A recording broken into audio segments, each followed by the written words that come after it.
এখন সবাই আমরা রেডি হয়ে গিয়েছি।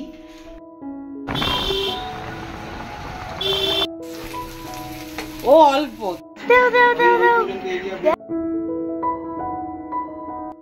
হ্যালো এভরিওয়ান, কেমন আছো সবাই? আশা করছি সবাই ভীষণই ভালো আছো, আমরাও ভালো আছি।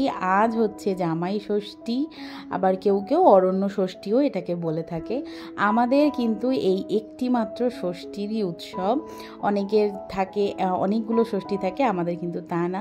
আমাদের এই জামাই ষষ্ঠীতেই ষষ্ঠী পুজো হয়ে থাকে। তো যথারীতি কিছু নিয়ম আছে, সেইগুলো করতেই সকালবেলায় চলে এসেছি। এখন বাজে ওই 6টা মতো। আর এখন এখানে আমি এই যে দেখতে পাচ্ছ, এই যে গাছটাকে যে কী গাছ বলে আমি জানি না, আমার মনে হলো এটাকে ওই বড় একটা ঘাস, কোনো একটা নাম আছে আমি জানি না।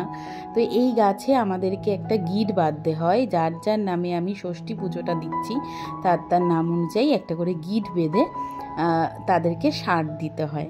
ষাঁট এটার অনেক মাহাত্ম্য কথাবার্তা আছে, ব্রত কথা শুনে যেটুখানি যা বুঝেছি। আমি অত শত নিয়ম, খুব বেশি নিয়ম জানি না, যেটুখানি শাশুড়ি মার কাছে থেকে শিখে নিয়েছি সেটুখানি করছি। এখানে যার যার নামে আমি ষষ্ঠীর বানা বেঁধেছি তাদের জন্য আমি একটা করে গিট বেঁধে, এই দেখো। আর এখানে কিন্তু আখি আমার জন্য আর ওর বাবার জন্য ষষ্ঠী করছে।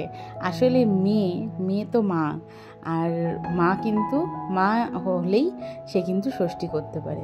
তো সেই জন্য ও আখি আমার আর আমার বরের জন্য গিট বেঁধেছে। আর আমি আর আমার মেয়ে, আমার ভাগ্নির বর, আমার মা, এদের জন্য এই গিটটা বেঁধেছি।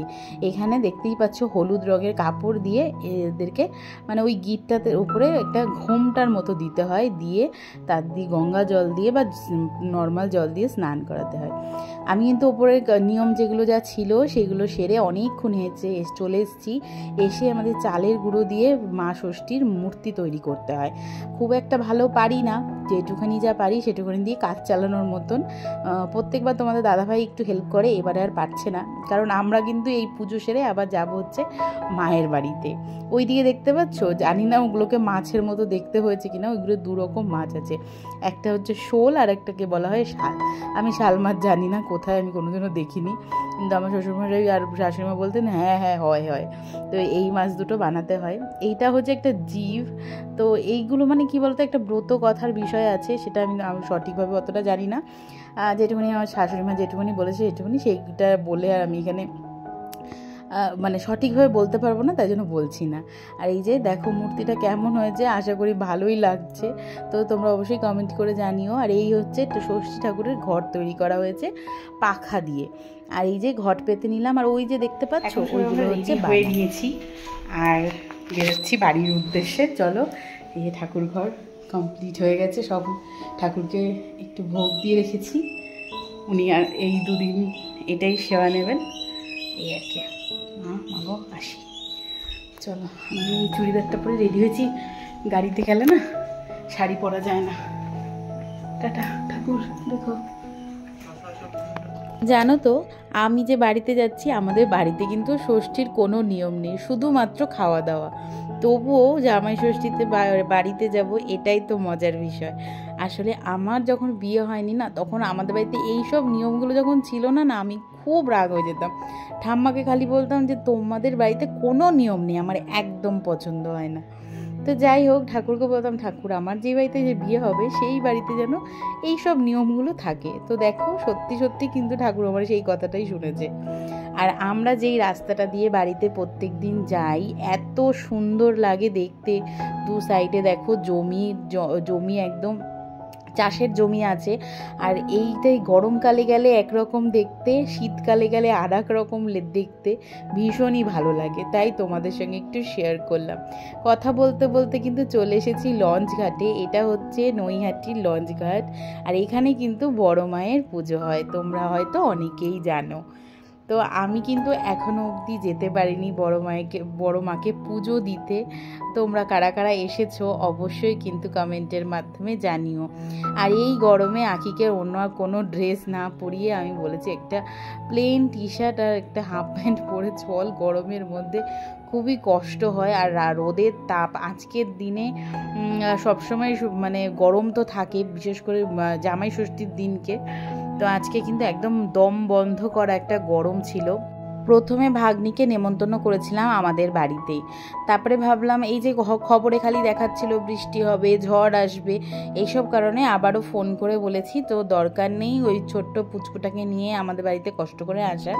এর থেকে আমি যখন চুঁচুড়াতে আসছি, মানে চুঁচুড়ায় হচ্ছে আমার বাপের বাড়ি আর ওদের হচ্ছে চন্দননগর, একদম পাশাপাশি, খুবই কাছে আমার বাড়ির থেকে ওদের বাড়িটা। তো ওই জন্য ওদেরকে ফোনটা করে দিয়েছিলাম, তাই বিকেলবেলায় ওরা আসবে আমাদের বাড়িতে, মানে আমার মায়ের বাড়িতেই। আর দেখো গঙ্গাটা কি ভীষণ সুন্দর লাগছে, তাই না? ব্রিজটা তো অপূর্ব লাগছে।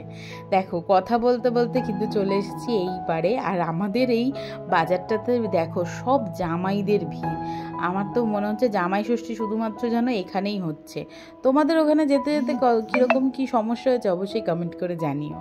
আর বাড়িতে এসেই মা খেতে দিয়ে দিয়েছে এখানে দই চিড়ে মুড়ি। মাকে বলেছিলাম গরমের মধ্যে একদম লুচি পরোটার দিকে যাবে না, তাই জন্য মা এখানে চিড়ে দই কলা এসব দিয়ে খাবার টিফিন করে বেরিয়ে পড়েছি। আবারও মিষ্টির দোকানে এসেছি, কিছু জিনিসপত্র নেওয়ার আছে, বাজার করে তারপরে বাড়িতে গিয়ে দেখা হচ্ছে। চলে এসেছি বাড়িতে। এখন কটা বাজে বন্ধুরা জানো? দুপুরবেলায় খাওয়া দাওয়া হয়ে গেছে। এখানে এখন আমি যে দেখতে পাচ্ছ পেঁয়াজ ভাজছি, এটা কিন্তু এখন দুপুরবেলা আমরা খাওয়া দাওয়া করব না। এখন বাজে ওই 4টে মতো। এখন আমি এখানে দুপুরবেলার না রাতের রান্না করছি। আসলে মা তো আমিষ ছোঁয় না আর আমিষ রান্নাও করবে না, তাই মা যেই নিরামিষ পত্রে রান্না করেছে সেগুলো দিয়েই দুপুরবেলায় খাওয়া দাওয়া হয়েছে। আর এখন আমি এখানে চিকেন কষা রান্না করে রেখেছি, করব হচ্ছে বিরিয়ানির ভাতটাও রান্না করা হয়ে গেছে। এখন বাজে ওই রাত 8টা। আর এখন সময় হয়েছে আমার ভাগ্নি আর ভাগ্নির বরের আসার সময়। মানে কি বলবো বলো, এতক্ষণ ধরে বসে থেকে থেকে তারপরে নিয়ে এসেছে এই পুচকুটাকে। এটাকে একটু না চটকালে হয় বলো? তো আবার এখন তো হাঁটতে পারে সুন্দর করে, হেঁটে হেঁটে দেখো কি সুন্দর মিষ্টির প্যাকেটটা আমার হাতে দিল। তো এই একদম কিউটের ডিব্বা বলতে পারো, আমার একটা পুচকু সোনা। তো ওদেরকে নিয়ে কিন্তু বিকালটা ভীষণই ভালো কেটেছে। আর এখন ওরা যে এসছে ওদেরকে না ওই আমাদের যে মুঠা বাঁধা হয় সেইগুলো তো তোমাদের সঙ্গে অতটা শেয়ার করিনি। এই দেখো এইটা হচ্ছে মুঠার জল তৈরি করতে হয় অনেক নিয়ম করে, তো সেটাই আমি করেছি। তো এখন ওদেরকে সেই মুঠার জলটা দিয়ে দিলাম, মাকেও দিয়েছি আর আখিকেও দিয়েছি। এগুলো না ভিডিও করা হয়নি, কি বলবো বলো, আমার গরমে না একদম পাগল পাগল লাগছিল, যার জন্য কারো শুনতে কোনো ভিডিও শেয়ার করিনি, মানে ভিডিও করে উঠতে পারিনি। ওই ভিডিও বন্ধ করে যেটুকুনি যা পেরেছি করে রেখেছি। এখন এইখানে আমার পাপাইকে পরিয়ে দিচ্ছি। আর এখন এই যে এখানে পম্পারকেও ওই মুঠার জলটা দিয়ে দিচ্ছি। আর দেখো আমাদের পুচকুসোনা কী করেছে বলো তো, বসে আছে, ওর মাথাতে একটু জল দিতে হবে এই কারণে। জানি একটু তোমাদের হয়তো খারাপ লাগছে যে কোথায়, সেই তো সাজিয়ে গুছিয়ে একদম ভীষণ লোক দেখাওয়া একটা কিছু আমি তো করলাম না। আসলে কি বলো তো, সেই করে ওঠার সুযোগটাই হয় না। আসলে মা তো মাছ মাংস সেভাবে একটা ধরে না, আর গিয়ে আমাকে সমস্ত কিছু রান্না বান্না করে তারপরে তোমাদের দাদাভাইকে হয়তো গুছিয়ে গাছিয়ে দিতে হতো।